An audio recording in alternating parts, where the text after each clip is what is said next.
Okay, so the next question is, what should we expect when bulking?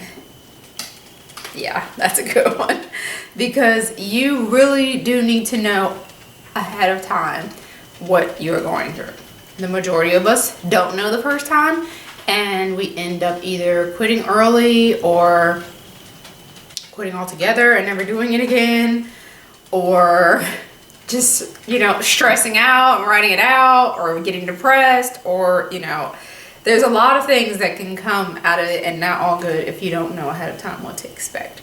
The best part about all of this is that there are so many of us doing it together this time, so that is good, because it's so good to have motivation, especially from people who've done it before, so that you know that you are not just tripping and that things that are happening to you are really supposed to be happening.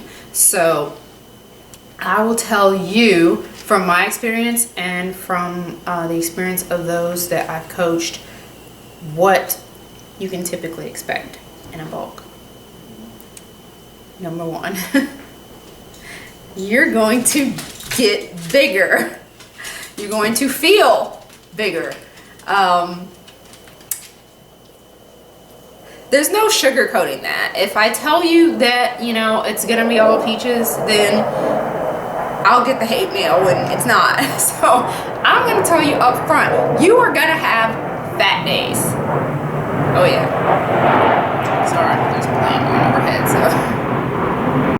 You are gonna have fat days. Quite a few of them.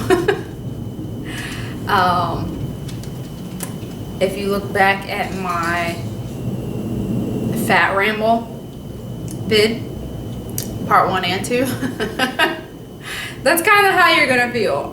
You're going to doubt the process. You are going to outgrow some of your clothes, at least temporarily. It's all normal. This battle is going to be mental. Seriously mental. You need to prepare for it now, because you will want to quit. But the success comes from writing it out. You will be so surprised at what you can do. The confidence level that comes from bulking is unbelievable, which is why I highly recommend it. You will, as far as how you will feel physically, some of the things that you'll look for, some physical signs, will be bloating. You'll be bloated. The belly will go. If you have a 6-pack, it will probably go away, which, like I said in a previous video, is one of the reasons why I do not recommend getting to goal first and then bulking, because to see that belly and then to see it go bye-bye can be quite mental, and it's hard to go through. The first places that you will notice it will probably be the belly and the thighs. Your jeans will begin to fit a bit more snug. And like I said, this is not that you are gaining fat in those places, but those are some of the first places to react. The legs, when you lift heavy, even when you're cutting or maintaining, this happens. When you are lifting heavy, the water retention in the leg muscle, because it's just such a big muscle, it will retain a lot of water, and your legs may feel huge. They may feel, when you put on your jeans, like your jeans are trying to suffocate you.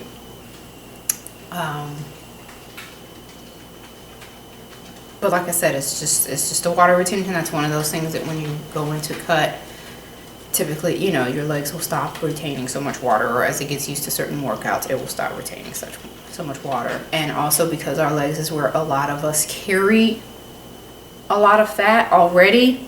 So as you begin to build muscle, that muscle is building up under the layer of fat. So it's pushing the fat layer out, net effect making you feel like, oh my goodness, my legs are getting bigger. But you need that layer of muscle underneath, because if you plan on dwindling away that fat layer, you want to have something firm underneath it. Otherwise, your legs will end up being a smaller version of whatever they already are. So you want to build a firmness underneath the fat layer. It's one of those things that you do. You have to write it out. You have to go with it. Be prepared. Get extra pairs of pants now, or break out some of your old pants, things like that. I know all of this seems counterproductive, but it all serves a purpose, so you want to be prepared for it. Now may not be the time to break out your skinny jeans. You know, you have these other jeans, get jeans that are cute, that will fit you at maybe a size above where you are now, so that you can work it, so that you can just train and not get so caught up in the, oh my gosh, you know, my pants are getting too snug. For me, I look for that. I look to graduate to my next pair of jeans. The same way that we look to graduate down when we are cutting, I look for those signals when I'm bulking. You know, I've said before that I currently wear a size 2. I don't know where I will end up after this next bulk, but I typically keep pants up to size 6. The first year I only allowed myself to go to a 4, and then I went into freak out mode and started cutting.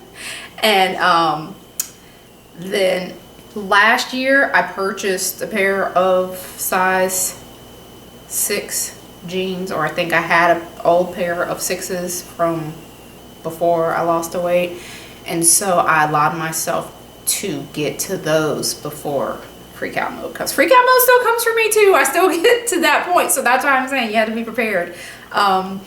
This year I went and purchased a pair of size 6 jeans, so I'm ready.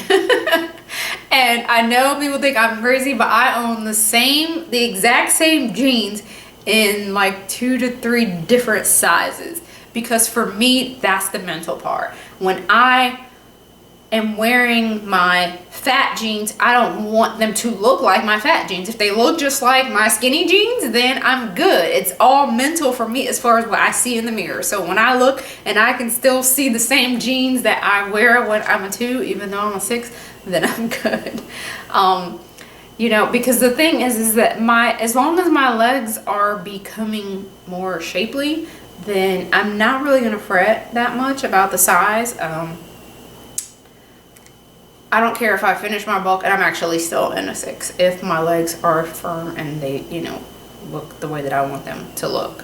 So, you know, not saying that that is what's going to happen, because the last time I thought that happened, when I went through my cut, I actually ended up back down in a 2. So that was really shocking for me, because I had fully accepted being at a 6.